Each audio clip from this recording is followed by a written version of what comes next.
Bapak-bapak, ibu-ibu dalam kasih Tuhan, selamat sore, salam. Selamat berjumpa kembali dalam acara kebaktian PKLU pada saat ini yang masih kita lakukan secara online. Kalau saya tidak salah, kita sudah lebih kurang hampir 6 bulan tidak bisa melakukan kebaktian PKLU bersama-sama karena pandemi COVID-19. Kebaktian kita lakukan secara online.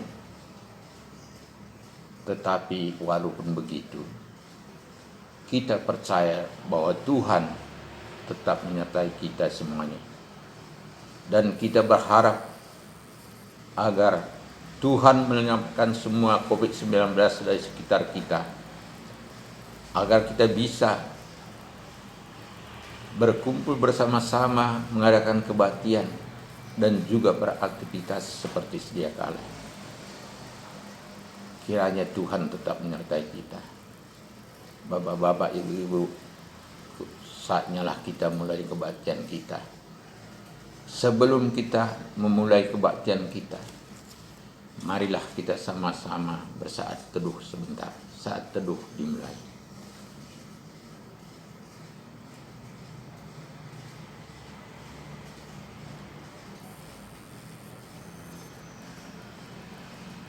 Selesai.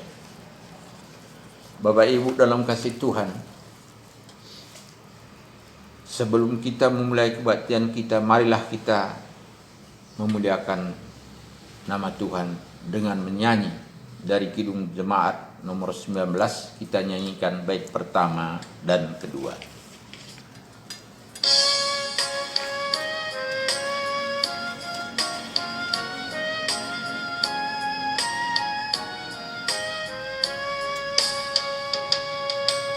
Tuhanku Yesus, Raja alam raya, Allah dan manusia.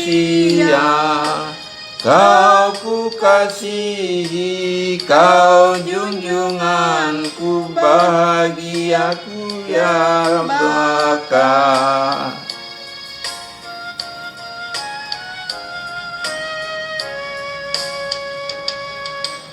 Indah tamasa, indah sawah ladang, sungguh elok berseri.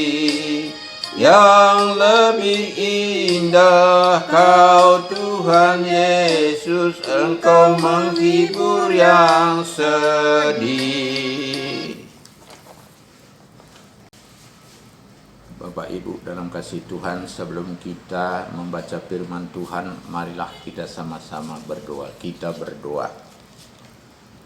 Bapa di surga, puji syukur kami panjatkan kehadirat-Mu, karena Engkau telah memberikan kesempatan bagi kami untuk mengikuti ibadah kebaktian PKLU walaupun masih secara online Tuhan. Biarlah Tuhan melayakkan kebaktian kami sehingga merupakan persembahan harum bagi Tuhan dan boleh membawa berkat bagi kami semua melalui firman-Mu yang akan kami terima pada sore hari ini. Urapi kami semua agar kami mengerti firman-Mu, dan khususnya hamba-Mu yang akan membawakan firman Tuhan. Biarlah Roh Kudus-Mu yang bekerja agar kami mampu untuk mengerti maksud firman-Mu. Berfirmanlah ya Tuhan, karena kami sudah siap untuk mendengar. Demi Yesus Kristus kami berdoa. Amin. Bapak Ibu dalam kasih Tuhan, firman Tuhan yang akan kita baca pada sore hari ini terambil dari Amsal 6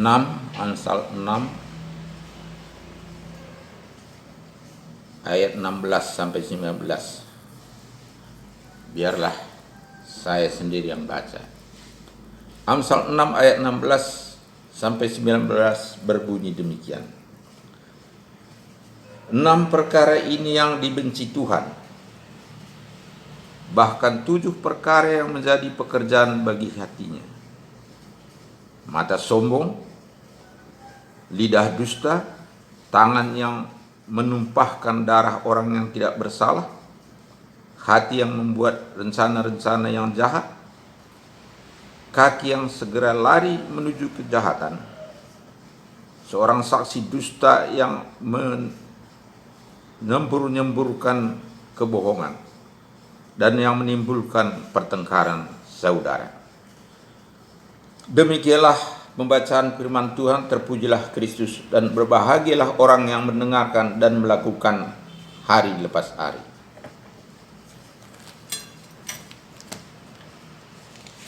Bapak-bapak, ibu-ibu dalam kasih Tuhan,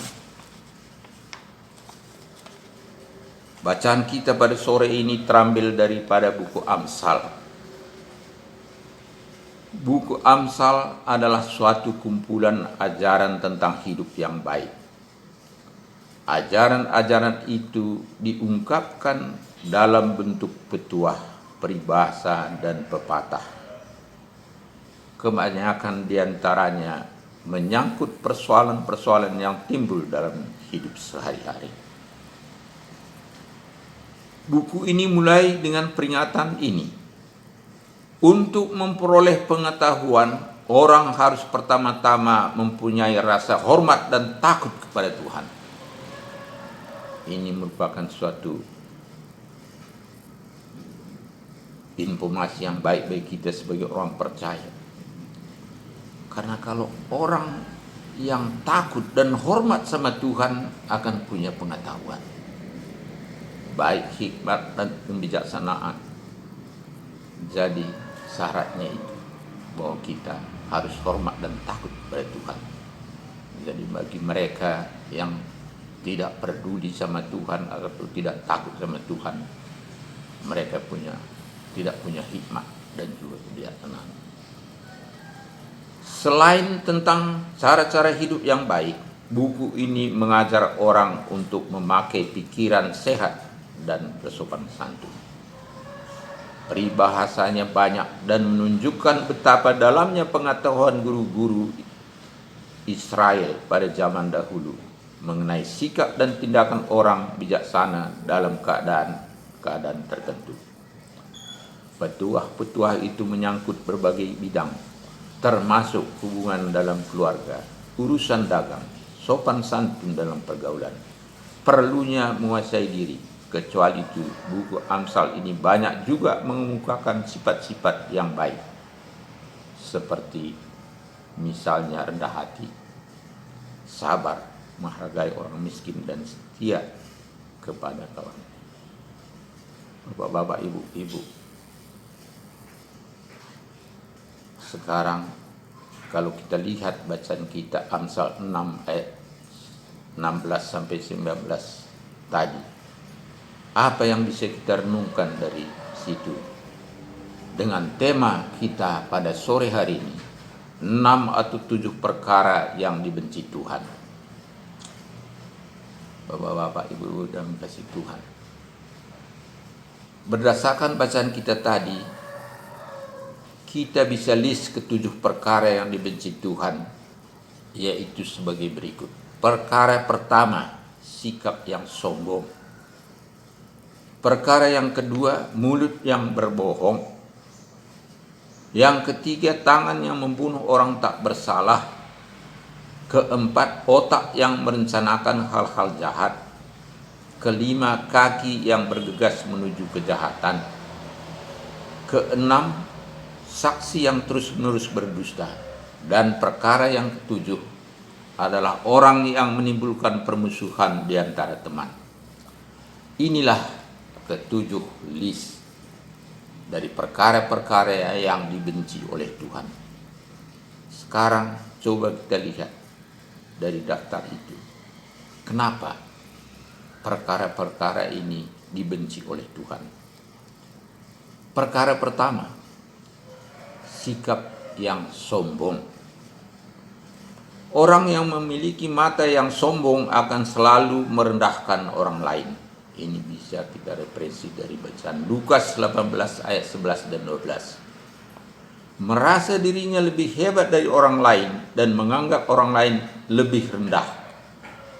Bapak-bapak, ibu-ibu dalam kasih Tuhan, kenapa sih kita ini selaku manusia ada bersikap yang sombong. Padahal kalau kita sebagai orang percaya harus mengerti bahwa kita ini dilahirkan Tuhan atau diciptakan Tuhan sama derajat kita sebagai manusia. Kita lahir dengan tidak bawa apa-apa, dan mati pun tidak bawa apa-apa. Kenapa kita merasa lebih hebat dari yang lain? Bapak Ibu, ini sedikit ada sebagai ilustrasi mau ceritakan yang sering saya bilang di antara kita, bahwa hidup ini adalah merupakan titipan dari Allah tengah-tengah dunia ini. Syukur 100 tahun udah hebat, kalau enggak udah berangkat. Dan sering saya bilang bahwa hidup ini adalah pilihan. Kita ini sebagai titipan oleh Allah atau yang maha besar kuasa, Tuhan di tengah-tengah dunia ini. Yaitu titipan untuk apa? Untuk mengetes kelak si Polan ini apakah layak untuk masuk surga atau neraka. Jadi sering saya bilang bahwa hidup ini adalah pilihan. Pilihannya cuma dua, masuk surga atau neraka. Jadi kalau kita sebagai orang percaya tentu memilih supaya hidup kita nanti masuk ke surga, tentu kita harus berbuat baik. Jadi tentu ya, kalau kita berbuat baik berarti kita tidak mau bersikap sombong. Dan jelas bahwa orang yang bersifat sombong dibenci oleh Yang Maha Kuasa. Itu hal yang pertama, perkara yang pertama. Perkara yang kedua, mulut yang berbohong. Para pendusta atau pembohong menjadikan dirinya bagi iblis sebagai bapa segala pendusta. Itu kita bisa baca dari Yohanes 8 ayat 44 yang berbunyi, iblislah yang menjadi bapamu dan kamu ingin melakukan keinginan-keinginan bapamu. Ia adalah pembunuh manusia sejak semula dan hidup dalam kebenaran, sebab di dalam dia tidak ada kebenaran. Apabila ia berkata dusta, ia berkata atas kehendaknya sendiri, sebab ia adalah pendusta dan bapa segala pendusta. Jadi mulut yang pembohong dibenci oleh Tuhan, karena orang dirinya mengabadikan dirinya sama iblis, atau iblislah sebagai pimpinannya. Jadi jelas bahwa orang yang mulut yang berbohong akan dibenci Tuhan. Perkara yang ketiga, tangan membunuh orang tak bersalah. Pembunuh adalah melanggar hukum Tuhan, karena salah satu isi dari 10 perintah Tuhan adalah jangan membunuh. Dan juga penumpahan darah orang tak bersalah adalah melanggar hukum Tuhan. Ini bisa kita baca dari Matius 27 ayat 24. Jadi tangan yang membunuh orang tak bersalah pasti akan dibenci Tuhan. Tentu setiap pembunuh akan dibenci Tuhan. Jadi jelas bahwa tangan yang membunuh orang tak bersalah dibenci Tuhan. Perkara yang keempat, otak yang merencanakan hal-hal yang jahat. Dan yang perkara kelima, kaki yang bergegas menuju kejahatan. Orang yang memiliki hati yang merancangkan kejahatan disebut licik. Ini bisa kita referensi dari Yeremia 17 ayat 9 sampai 10. Berdasarkan firman ini, bahwa Tuhan akan menghukum perbuatan orang licik setimpal dengan perbuatannya. Jadi jelas bahwa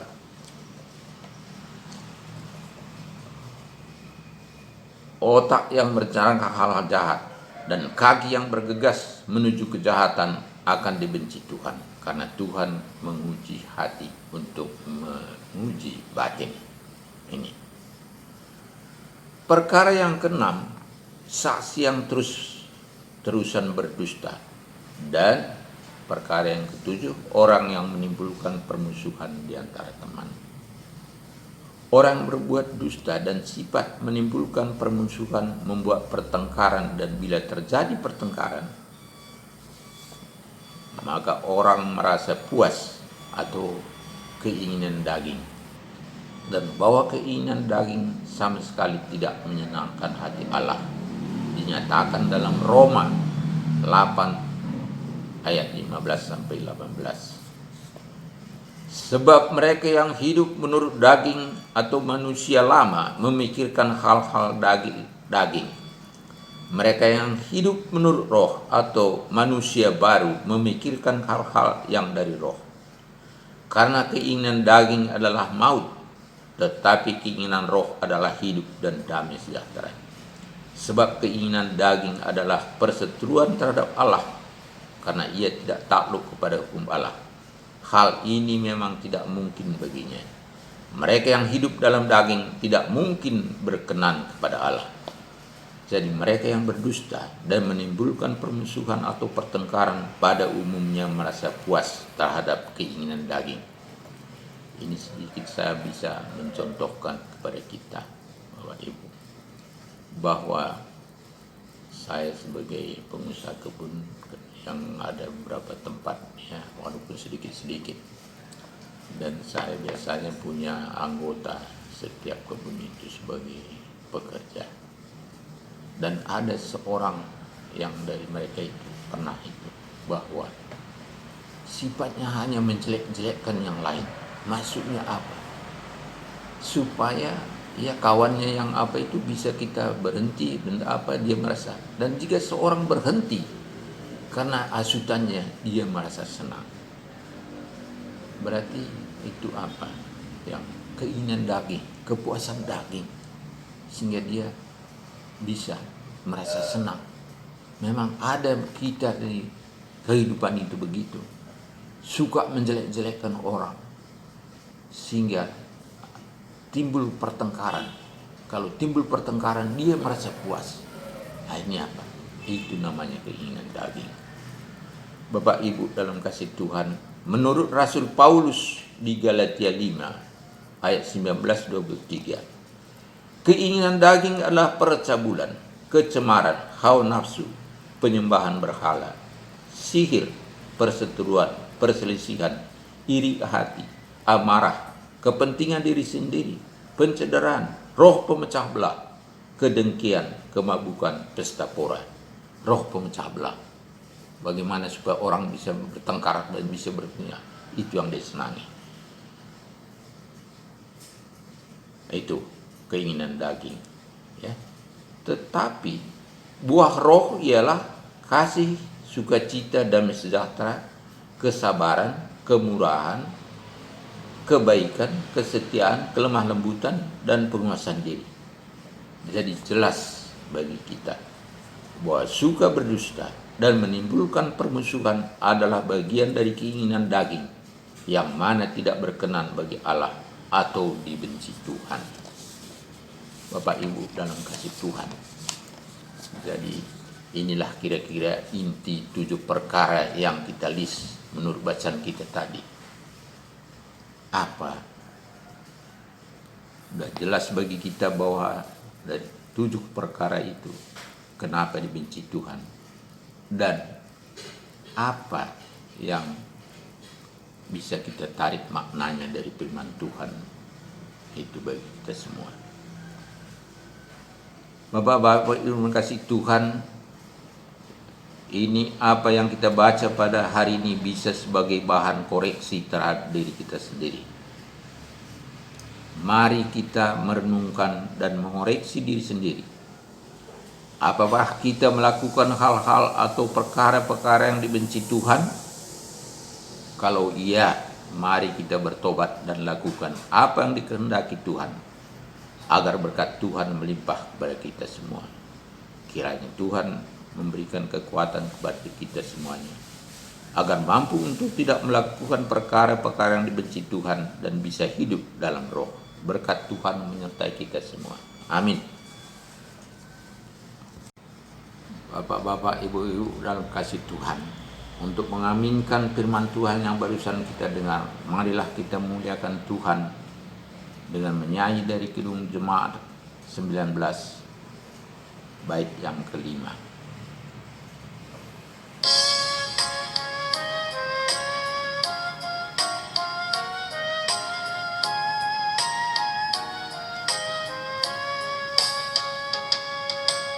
Apa yang indah dalam dunia ini nampak dalam dirimu, yang maha indah harta surgawi, hanya Engkau ya Tuhanku.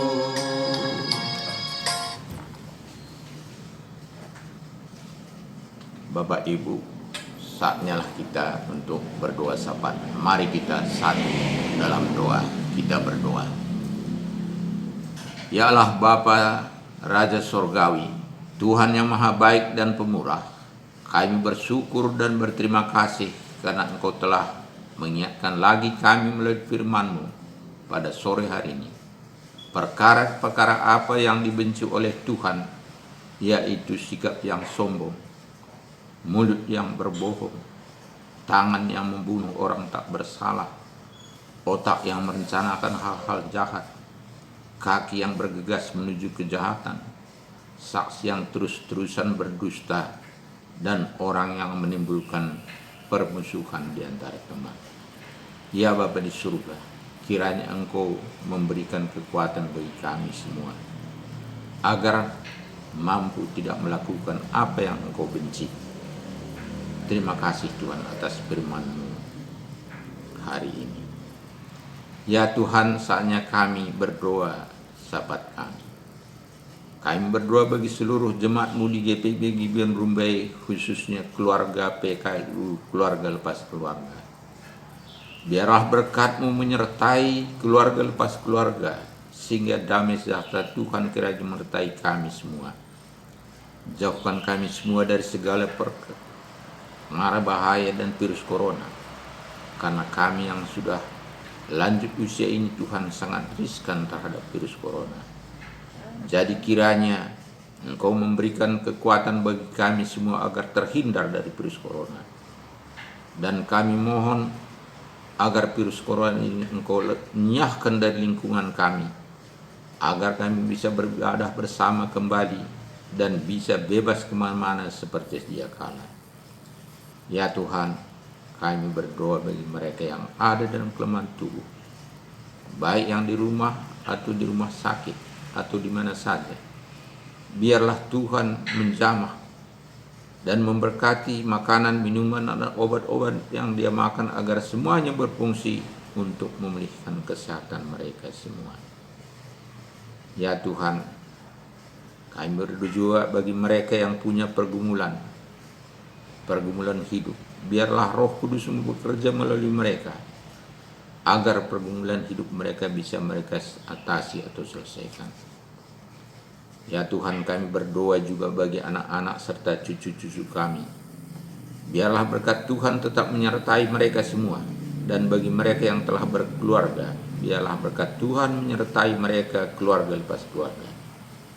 Dan bagi anak-anak kami atau cucu-cucu kami yang sedang mengikuti pendidikan, biarlah Tuhan memberikan kekuatan agar dalam situasi pandemi COVID-19 ini mereka tetap rajin untuk mengikuti pelajaran mereka, sehingga kelak mereka bisa menjadi anak pintar, bisa menjadi anak yang dibanggakan tengah-tengah keluarga dan berguna bagi masyarakat dan negara bangsa kami. Ya Tuhan, kami berdoa juga bagi bangsa dan negara kami. Biarlah berkat Tuhan menyertai semua pemimpin kami mulai dari pusat sampai ke daerah-daerah. Berikan kekuatan kepada mereka semua agar mampu untuk memimpin negara kami ini menjadi negara makmur dan aman sentosa. Agar kami sebagai umat-Mu pun bisa merasakan kedamaian dan kemakmuran tersebut. Ya Tuhan, inilah doa kami. Banyak hal yang hendak kami minta, tapi Engkau maha tahu apa yang terkandung di hati kami. Sempurnakanlah doa kami ini agar layak di hadapan Tuhan. Dan Arahkanlah hati dan pikiranmu kepada Tuhan, serta terimalah berkat-Nya. Kiranya kasih Tuhan, kasih Allah Bapa dan persekutuan Roh Kudus menyertai kita sekalian. Amin. Bapak Ibu dalam kasih Tuhan, sudah tinggallah kebaktian kita. Kiranya kebaktian kita ini berkenan di hati Tuhan, dan kiranya kita memperoleh berkat semua melalui kebaktian ini. Tuhan memberkati kita. Terima kasih.